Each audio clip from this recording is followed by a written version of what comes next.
Mga bro, pause muna dyan sa pag-scroll. Imagine mo isang buong taon na puno ng delivery, hindi ng Shopee o Lazada, kundi hardcore military assets na literal magpapa-level up sa depensa ng Pilipinas.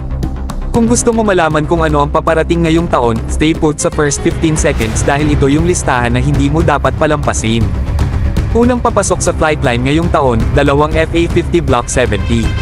Yes mga bro, hindi ito ordinaryong FA-50 na meron na tayo ngayon.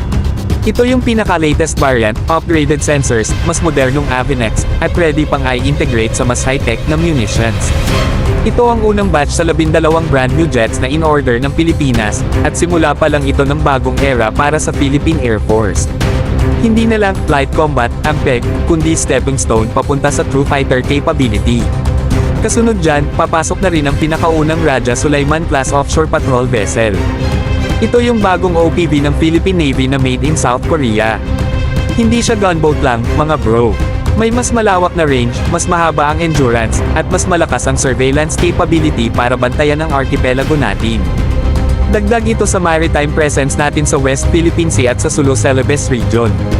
Hindi rin papahuli ang Philippine Air Force sa counter-insurgency at close air support missions dahil darating na rin ang unang dalawang A-29B Super Tucano mula sa second batch.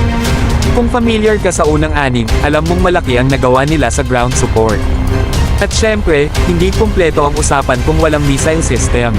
Paparating ngayong taon ang pangatlo at huling BrahMos missile battery.